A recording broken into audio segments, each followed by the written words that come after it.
To solve example 3, this is going to be a graphing calculator question. This is not very likely on a final exam, but it shows you the power of your calculator.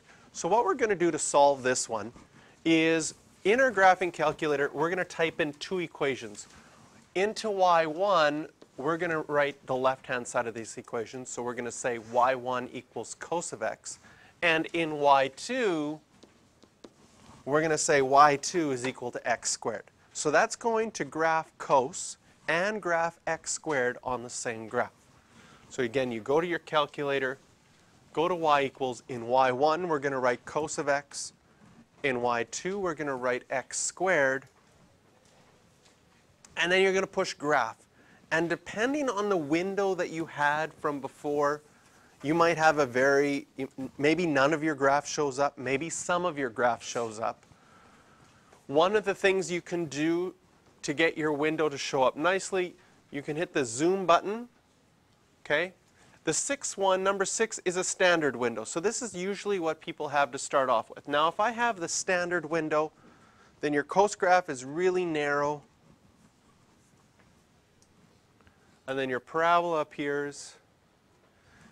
And we can see on the standard window where they intersect, which is great. Sometimes, and I'm just going to show you this now, this graph would work perfectly fine to figure out where they intersect to solve it.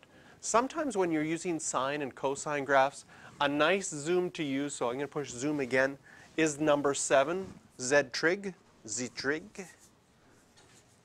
If you do number 7, what it will do is it will automatically graph it from negative 2 pi to 2 pi, which is really nice. And if you were in degrees, it would automatically graph it from negative 360 degrees to 360 degrees. So it turns out nice that way. Either of those zooms does show you where the two graphs intersect, and that's the important thing. You can play around with some of the other things with zoom. There is zoom in, zoom out. The ones you're going to use often are zoom standard and zoom trig. Yes, if you go to 0, zoom fit, that's one that people like to use a fair bit. Just going to see what happens if we do zoom fit on this one.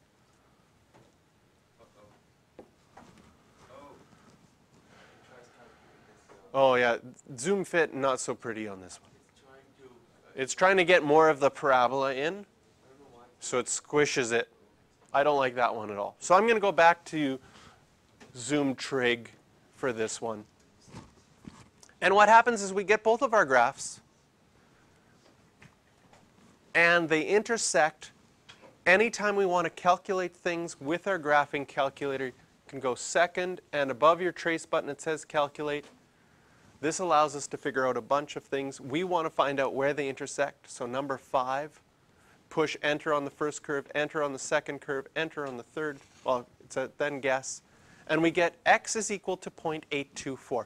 We aren't concerned about the y value because our original question had no y values. We introduced those.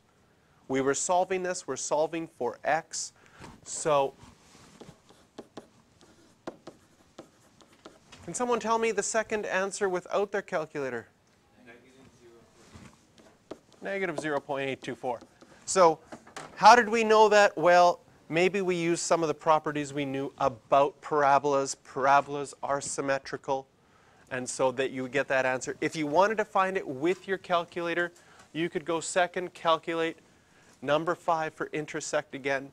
Now, based on where our cursor is, it'll keep finding the one that's closest to it. So you would have to use your cursor to get closer to the other one. This will be close enough. Right? If you want to make sure you can go closer, push enter your 3 times, and sure enough, we find it's negative 0.824.